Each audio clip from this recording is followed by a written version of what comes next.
దీన్ని కార్ యొక్క cargo roof top box అంటారు. సో దీంతో మనం ఎక్స్ట్రా లగేజ్ని క్యారీ చేయొచ్చు. కార్లో కానీ ఒకవేళ మనకి ఎనఫ్ స్పేస్ సరిపోకపోతే ఈ రూఫ్ టాప్ బాక్స్లో మనం లగేజ్ అనేది క్యారీ చేయొచ్చు. దీని ఏరోడైనమిక్స్ ఎలా ఉంటాయంటే విండ్ రెసిస్టెన్స్ని కూడా తట్టుకోగలిగేటట్టు ఉంటాయన్నమాట. సో ప్రాపర్గా డిజైన్ చేసి ఉంటారు. సో ఇది మనం తీసుకున్న కార్గో రూఫ్ టాప్ బాక్స్. దీంట్లో ఒక చిన్న చిన్న సూట్ కేసెస్ 3 పట్టొచ్చు, లేదా పెద్ద సూట్ కేసెస్ అనేవి ఒక 2 పట్టొచ్చు. ఏది ఏమైనప్పటికీ కూడా దీని యొక్క వెయిట్ కెపాసిటీ అనేది ఉంటుంది. ఒక 45 kgs లోపు వెయిట్ మాత్రమే దీంట్లో మనం పెడతామన్నమాట. ఇది కార్ యొక్క పైన ఉంటుంది కాబట్టి ఎక్కువ వెయిట్ పెట్టకుండా తక్కువ వెయిట్ ఎక్కువ క్వాంటిటీ, అంటే పిల్లోస్, కంఫర్టర్స్, బెడ్షీట్స్ ఇలాంటివి ఎక్కువగా ఉండి తక్కువ వెయిట్ ఉండే వస్తువులు అనేవి మనం ఇందులో పెట్టుకొని క్యారీ చేయడానికి చాలా యూజ్ అవుతుందన్నమాట. అలాంటి వస్తువులు అనేవి దీంతో మనం క్యారీ చేయొచ్చు అనమాట. సో దీన్ని మనం ఇప్పుడు మన కార్ పైన ఫిట్ చేయబోతున్నాము. ఇక్కడ మీరు చూస్తున్న వాటిని యూ క్లాంప్స్ అంటారు. వీటితోనే మనం క్రాస్ బార్స్ పైన ఈ రూఫ్ టాప్ బాక్స్ని ఫిట్ చేస్తాం అన్నమాట. ఇప్పుడు ఈ రూఫ్ టాప్ బాక్స్ని ఫిట్ చేయడానికి ట్రై చేద్దాం. దీన్ని అయితే కార్ పైకి మూవ్ చేస్తున్నాను. నేనేం బాహుబలిని కాదు, చాలా లైట్ వెయిట్ ఉంటుంది ఇది. సో ఏమీ లేకుండా ఈ రూఫ్ కార్గో బాక్స్ యొక్క వెయిట్ వచ్చేసరికి 12 kgs ఉంటుంది అంతే. అందువలన నేను ఈజీగా లిఫ్ట్ చేయగలిగాను. సో ఈ రూఫ్ టాప్ బాక్స్ని ఫిట్ చేయడానికి ట్రై చేద్దాం. చూడొచ్చు, బాక్స్ని కరెక్ట్గా ప్లేస్ చేయడం జరిగింది. కరెక్ట్గా ప్లేస్ చేయడం అనేది చాలా ఇంపార్టెంట్. ఎందుకంటే మనం జర్నీ చేసేటప్పుడు విండ్ యొక్క ఇంపాక్ట్ అనేది బాక్స్ మీద చాలా ఎక్కువగా ఉంటుందన్నమాట. కార్ మీద కూడా ఉంటుంది, కార్ బాడీ మీద. అలాగే ఎక్స్ట్రాగా ఇది కూడా యాడ్ అవుతుంది కాబట్టి సో కరెక్ట్గా ప్లేస్ చేయకపోతే మనకి దీంతో ప్రాబ్లం వచ్చే ఛాన్స్ ఉంది. ఒక్కొక్కసారి ఊడిపోవచ్చు కూడా. అలాగే ఈ బాక్స్ వల్ల కొంత మైలేజ్ తగ్గుతుంది, బట్ అడ్వాంటేజ్ ఏంటంటే కొంత లగేజ్ని క్యారీ చేయగలుగుతాం.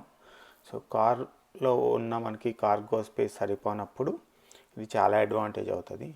అలాగే ఒక చోటు నుంచి ఇంకో చోటుకి రీలొకేట్ అవుతున్నా, లాంగ్ ట్రిప్స్ వేస్తున్నా సరే ఈ బాక్సెస్ అనేవి చాలా యూజ్ అవుతాయి అన్నమాట. చాలా ఎక్కువ లగేజ్ పడుతుంది వీటిలో. ఇంకా జరపాలనుకుంటున్నాం.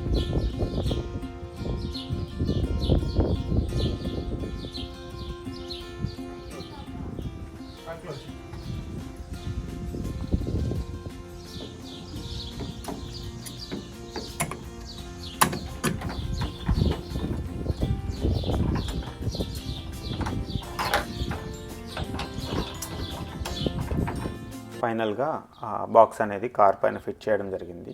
కరెక్ట్గా సెంటర్లో ఫిట్ చేసాము. చిన్న చిన్న మిస్టేక్స్ ఉండొచ్చు, బట్ దట్స్ ఫైన్. ఒక 90% కరెక్ట్గా ఫిట్ చేయగలిగితే సరిపోతుంది. మ్యాక్సిమం వాడిచ్చిన మాన్యువల్ ప్రకారం కరెక్ట్గా ఉండేటట్టు చూసుకుంటే సరిపోతుంది, రిస్క్ లేకుండా ఉంటుంది అనమాట. సో యూ క్లాంప్స్తో పర్ఫెక్ట్గా ఫిట్ చేయడం అనేది జరిగింది. ఇక మనం లగేజ్ని ఇందులోకి లోడ్ చేయడమే. సో ఏవైతే నేను చెప్పానో పెద్దగా ఉండి వెయిట్ తక్కువగా ఉండేవన్నీ కూడా ఇందులో పెట్టాలి. కార్లో అయితే లగేజ్ మొత్తం సర్దేసేసాము. ఫ్రంట్లో food items, laptop bags and కొన్ని స్టీల్ ఐటమ్స్ పెట్టాము. ఈ సైడ్ డోర్ తీయడానికి కూడా లేదు, ఫుల్గా లోడ్ చేసి పెట్టేసేసాము. డోర్ తీస్తే సామాన్లన్నీ పడేటట్టున్నాయి. ఇంకా కిడ్స్ కూర్చునే ప్లేస్ విషయానికి వస్తే వాళ్ళకి ఒక కంఫర్టర్ వేసి కంఫర్టర్ పైన కూర్చోమని చెప్పాము. పక్కన ఐస్ బాక్స్, ఒక చిన్న ట్రాలీ పట్టింది. కింద కాళ్ళ దగ్గర కూడా కొన్ని సామాన్లు పెట్టేసేసాము. ఇంకా నా కాళ్ళ దగ్గర ఇవి ట్రాలీలో పట్టలేదు, కొన్ని సామాన్లు ఇన్స్టెంట్ పార్ట్, కుక్కరు, కొన్ని స్టీల్ ఐటమ్స్ పట్టనవని నా కాళ్ళ దగ్గర పెట్టేసుకున్నాను. ఇంకా ట్రంక్లో వచ్చేసి 4 పెద్ద ట్రాలీస్ పట్టినాయి. పైన కంఫర్టరు, సైడ్స్న కొన్ని క్లాత్స్ అన్నీ పెట్టేసాము. కార్ అయితే ఫుల్ లోడ్ అయిపోయింది. ఇంకా మనకి వేరే ఆప్షన్ లేదు. మన జర్నీ అనేది స్టార్ట్ అయిపోయింది. స్టార్ట్ అయ్యి కూడా 1 hour దాటింది. మోస్ట్లీ ఒక 70-80 miles కూడా క్రాస్ చేసాం.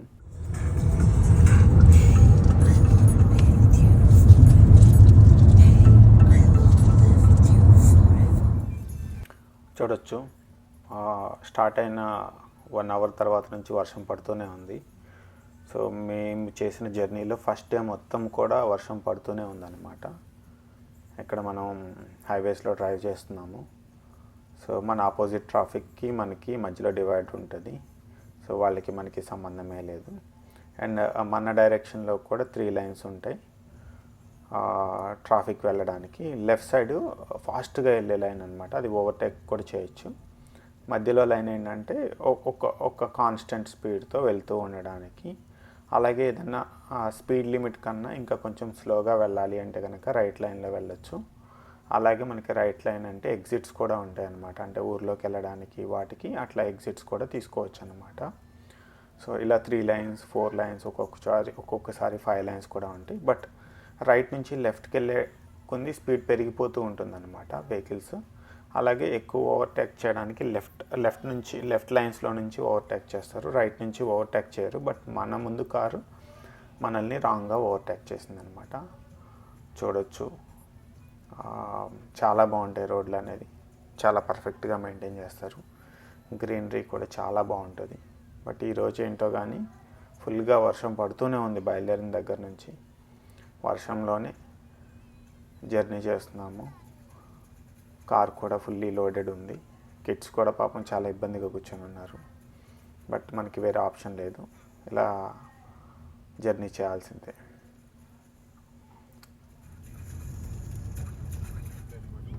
ఫ్రెండ్స్, ఇక్కడ మనం చూస్తున్నది వచ్చేసరికి టోల్ గేట్ అనమాట. సో మనీ పే చేయడం ఏమి ఉండదు. మన దగ్గర ఈజీ పాస్ అనేది ఉంటే కనుక అమౌంట్ అనేది ఆటోమేటిక్గా కట్ అవుతుంది. లేని కేసులో మన నంబర్ ప్లేట్ అనేది వాళ్ళు క్యాప్చర్ చేస్తారు అండ్ బిల్ అనేది మనకి ఇంటికి పంపిస్తారనమాట. ఎక్కువేం పంపించరు, ఈజీ పాస్తో పోలిస్తే కొంచెం ఎక్కువ ఉంటుంది, బట్ ఆల్మోస్ట్ సేమ్ ఉంటుందన్నమాట. సో ఇక్కడంతా కూడా మనం టోల్స్ ఇలా పే చేస్తాం. ఆ వెహికల్ అయితే స్టాప్ చేయాల్సిన పని ఉండదు, అదొక అడ్వాంటేజ్ అనమాట మనకి ఇక్కడ. ఇక్కడ మీరు చూస్తున్నది సెకండ్ డే జర్నీ అనమాట. సో నిన్న నైట్ ఒక హోటల్లో స్టే చేసాం. జస్ట్ ఫ్రెష్ అయ్యి స్నానం చేసి మార్నింగ్ బయలుదేరిపోయాం. బయలుదేరే ముందు జస్ట్ మెక్డీకి వెళ్ళి స్నాక్స్ అనేవి తీసుకున్నాం, బ్రేక్ఫాస్ట్ కింద, హెవీగా కాకుండా లైట్గా. అండ్ ఇంకొక మెయిన్ ఇంపార్టెంట్ ఏంటంటే ఇక్కడ మనకి స్పీడ్ లిమిట్స్ అనమాట. హైవేస్లో మోస్ట్లీ మనకి 65, 75 అలా ఉంటాయి స్పీడ్ లిమిట్స్. ఫర్ ఎగ్జాంపుల్ 65 అనేది పోస్టెడ్ స్పీడ్ లిమిట్ అయితే మనం +or-5 వెళ్ళొచ్చు. అలాగే 75 అయితే కనుక +or-5 అంటే 80 కానీ 70 కానీ వెళ్ళొచ్చు. బట్ కొంచెం స్లో వెళ్ళేటట్టు అయితే రైట్ లైన్స్ ప్రిఫర్ చేయాలి, కొంచెం ఫాస్ట్ వెళ్ళేటట్టు అయితే లెఫ్ట్ లైన్స్ అనేవి ప్రిఫర్ చేయాలన్నమాట. సో కాప్స్ ఎక్కడ ఉంటారు, ఎక్కడ దాక్కొని ఉంటారో కూడా తెలియదు. ఒకవేళ మనం కొంచెం స్పీడ్గా వెళ్ళేటట్టు అయితే వాళ్ళు ఎటు నుంచి వచ్చి పట్టుకోవచ్చు అనమాట. ఫైన్స్ కూడా చాలా ఎక్కువ ఉంటాయి, $200, $250. మన ఇండియన్ కరెన్సీలో ఆల్మోస్ట్ ఒక 25,000, 30,000 అలా ఉంటాయి, 25,000, 30,000 అలాగా. సో చాలా పెద్ద పెద్ద ట్రక్స్. యూఎస్ మొత్తం ట్రక్స్ మీద నడుస్తూ ఉంటుంది అనమాట.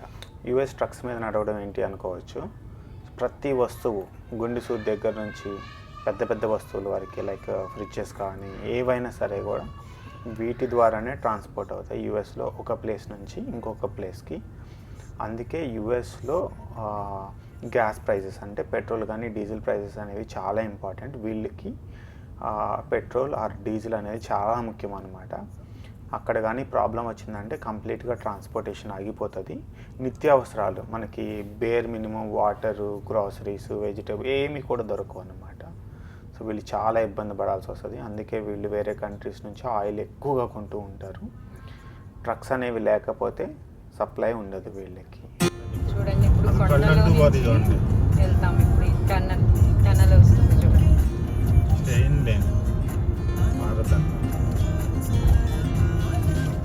టనల్ కొండ లోపల నుంచి అవతలకి వెళ్తాం.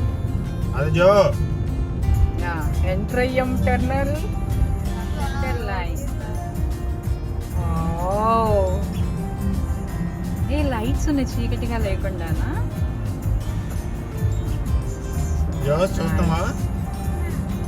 చూడండి అన్ని లైట్స్.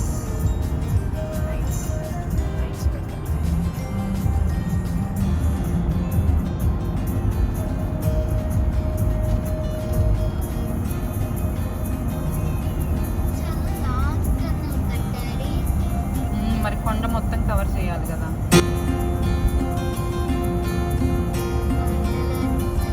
కొండ లోపల నుంచి వెళ్తున్నాం, ఒక చివరి నుంచి ఇంకొక చివరికి, కొండ మధ్యలో నుంచి వెళ్తున్నాం. అమ్మో నిజంగా కళ్ళు అంటుకుపోతున్నాయి. అయిపోతుంది ఎగ్జిట్.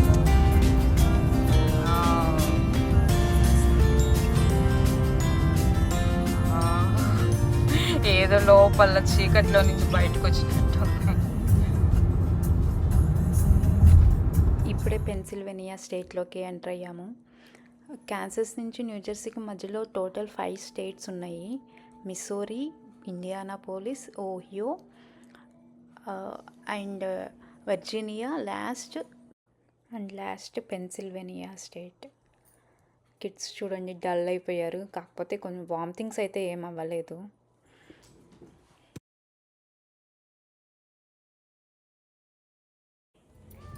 మేమైతే పెన్సిల్వేనియాలో ఒక స్టాప్ తీసుకొని రెస్ట్ ఏరియాకి వచ్చాము. ఈ రెస్ట్ ఏరియాలో ఫుడ్ ఐటమ్స్ ఉంటాయి, కూల్ డ్రింక్స్, కాఫీ, బర్గర్స్ అన్నీ దొరుకుతాయి. మేమైతే ఒక 10 to 15 minutes రెస్ట్ తీసుకొని వెళ్దామనేసి ఇక్కడ ఒక స్టాప్ తీసుకున్నాము. ఈ పెన్సిల్వేనియా నుంచి న్యూజెర్సీ వెళ్ళడానికి మనకి ఇంకా 3.5 hours పడుతుంది. సో ఇక్కడ కొంచెం రిలాక్స్ అవుదామని లోపలికి వచ్చాము. వీటిని బాడీ మసాజ్ చైర్స్ అంటారు. మనం కొంత అమౌంట్ పే చేసి మసాజ్ చేయించుకోవచ్చు, నార్మల్గా అయినా కూర్చోవచ్చు. చూడండి ఓవరాల్గా రెస్ట్ ఏరియా అయితే ఇలా ఉంది.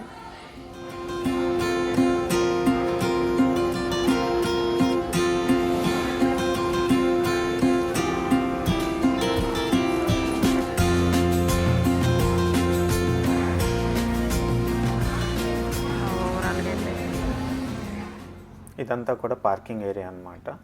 ఫ్రీ పార్కింగ్, మనం ఏం పే చేయాల్సిన అవసరం లేదు. కార్ పార్క్ చేసుకొని కొంచెం సేపు ఇక్కడ మన చైర్స్ కూడా ఉంటాయి, కూర్చోవచ్చు.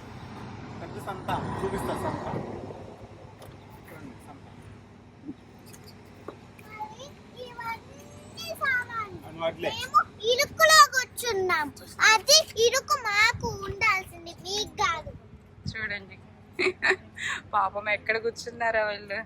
ఇక్కడేమో యోగిత కూర్చుంది, అక్కడేమో జోష్న కూర్చుంది. ఇవన్నీ సామాన్లే. ఇక్కడ యోగిత, ఇక్కడ జోష్న. ఈ ప్లేస్ లో లోపలంతా ఇవన్నీ వాళ్ళ సామాన్లు, వాళ్ళు పెట్టుకున్నారు. మా దగ్గర ఇక్కడ ఇరుకు పెట్టు చేస్తారు.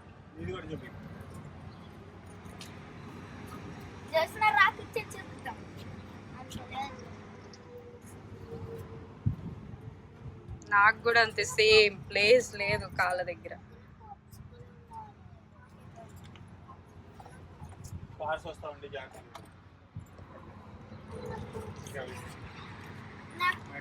నాకు స్టార్బక్స్ కాఫీ కావాలి.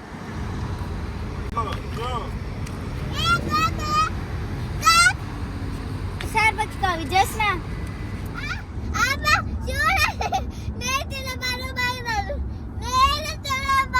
మెలకుగా ఉంటే ఇంత గోల్ చేస్తారు, పడుకుంటే ఎంత సైలెంట్ గా ఉంటుంది. యాక్టింగ్ అంత acting. 7, 6, 5, 4, 3, 2, 1. Welcome to new Jersey. చూడండి వెనకాలంత లగేజ్ ఉందో అవన్నీ మేము బలిస్తున్నాం. వీరేమో మంచి హాయిగా కూర్చొని డ్రైవింగ్. మాకు ప్లేస్ లేదు. అప్పుడు డాడీ అయితే ఇంకా ప్లేస్ అంటాం. డాడీ ఏమి లేవు.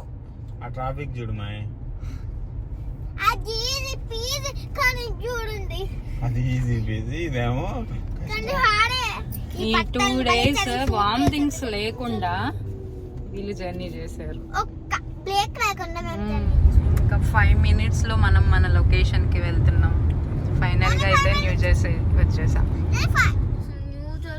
Holiday in our hotel is here. మేమైతే ఈవినింగ్ 4:45 కల్లా హోటల్ రీచ్ అయ్యాము. మాకు ఇంటికి రావడానికి కొంత టైం పడుతుంది, సో అందుకని మేము ముందుగానే హోటల్ బుక్ చేసుకున్నాము. ఇంటికి కీస్ వచ్చేంత వరకు మేము ఈ హోటల్లోనే స్టే చేస్తాము.